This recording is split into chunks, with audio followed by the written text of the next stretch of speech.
Assalamualaikum warahmatullahi wabarakatuh. Halo semuanya, perkenalkan nama saya Rizky Tanayur Fadila. Saya dari kelompok 2 dan teman-teman saya terdiri dari Agus Karyana, Afilia Wika, Ajmi Nur, Dia Firas, Laisha Fauzia, dan Nabila Siti. Baik, di sini kita akan menjelaskan tentang klasifikasi Animalia Echinodermata. Kalian tahu gak apa itu Echinodermata? Pasti bingung kan?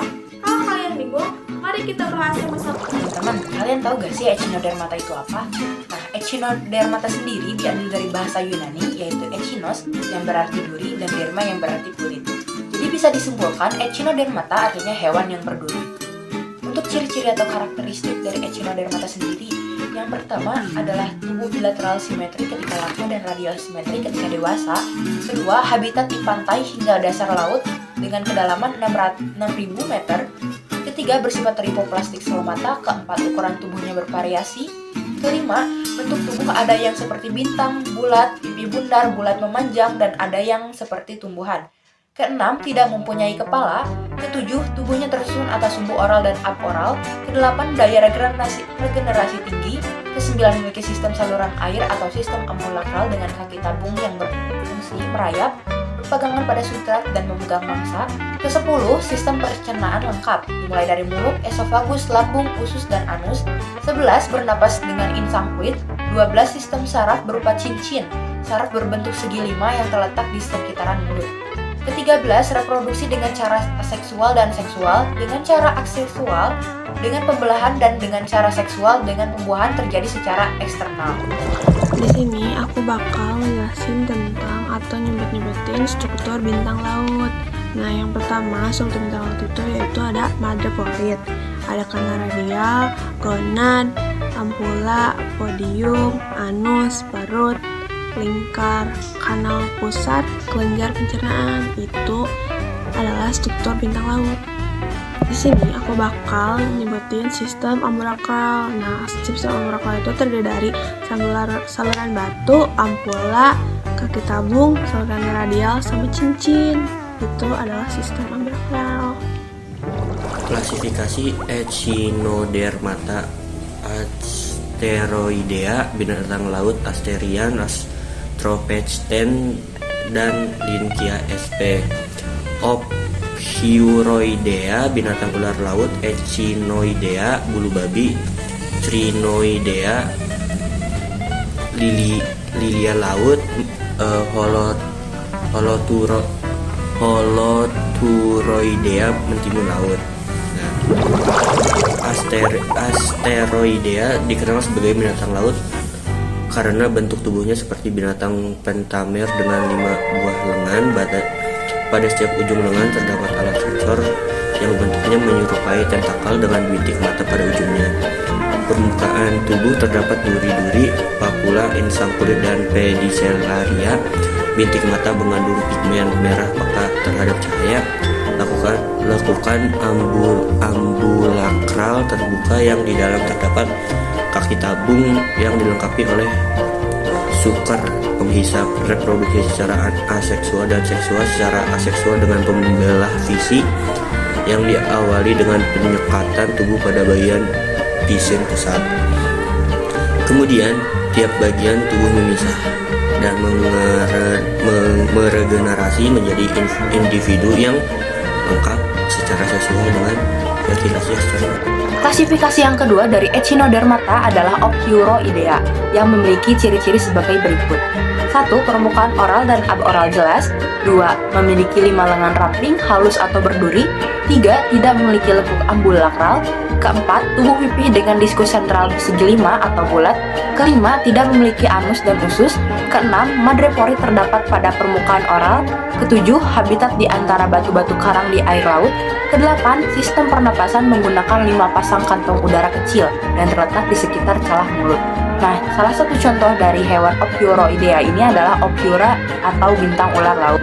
Nah, klasifikasi yang ketiga ada Echinoidea yang memiliki ciri-ciri sebagai berikut. 1. Tubuh dipenuhi duri dari zat kapur. 2. Tidak mempunyai lengan. 3. Pedicellaria bertangkai mempunyai 3 jepit. Keempat, mulut terletak pada pusat permukaan oral, tersusun dalam bentuk ring. Kelima, anus terletak di kutub abu oral. Keenam, alat reproduksi terpisah. 7, memiliki otot untuk pergerakan. Kedelapan, kaki tabung keluar dari lubang-lubang dari lempeng-lempeng ambulakral untuk pergerakan. Kesembilan, bentuk bulat kasar atau siarsin dan lempeng tipis atau centrolar. Nah, contoh salah satu hewan dari klasifikasi Echinoidea ini adalah bulu babi. Lagi sama aku, April Raja Olhak. Di sini aku bakalan nyampein materi kedua, Echinodermata. Yang pertama ada Crinoidea, bentuk tubuh seperti tumbuhan, ada yang bertangkai, ada yang tidak. Crinoidea yang bertangkai tidak dapat bergerak dan mulut terarah ke atas. Crinoidea yang tidak bertangkai bergerak bebas di laut. Tubuh menyerupai bunga lili, tidak mempunyai duri, kulit tersusun atas zat kitin. Terus mempunyai mulut dan anus yang terletak pada permukaan atas. Contoh ada lilia laut.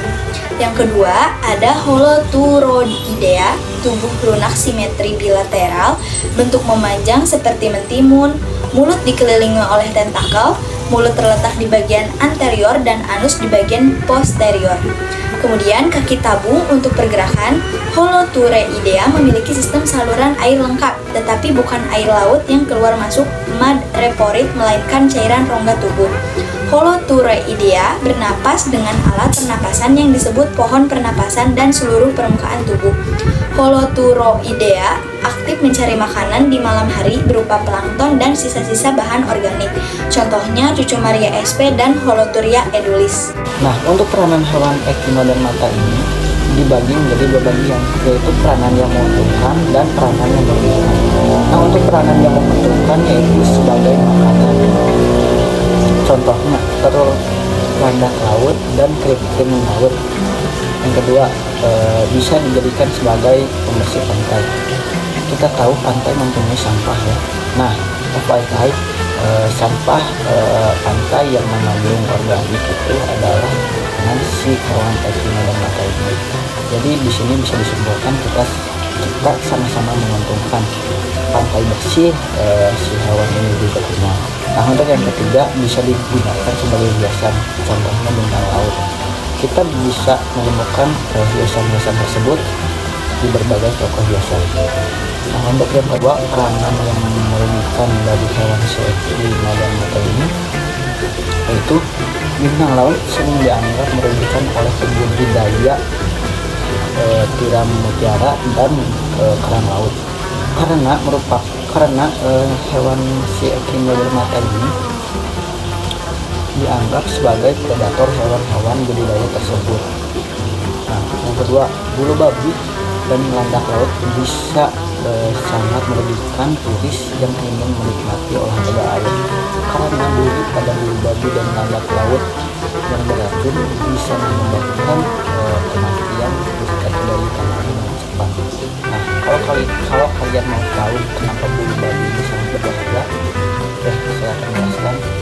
Jadi duri pada bulu babi itu sangat tajam dan mudah patah ya. Jadi apabila duri tersebut menancap di kulit dan duri tersebut berpotensi tertinggal di dalam kulit. A few moments later. Nah, itu bisa menyebabkan atau menimbulkan rasa sakit yang luar biasa, khususnya pada anak-anak. Selain itu, ujung dari duri bulu babi itu mengandung racun. Nah, oleh sebab itu bulu babi dianggap berbahaya.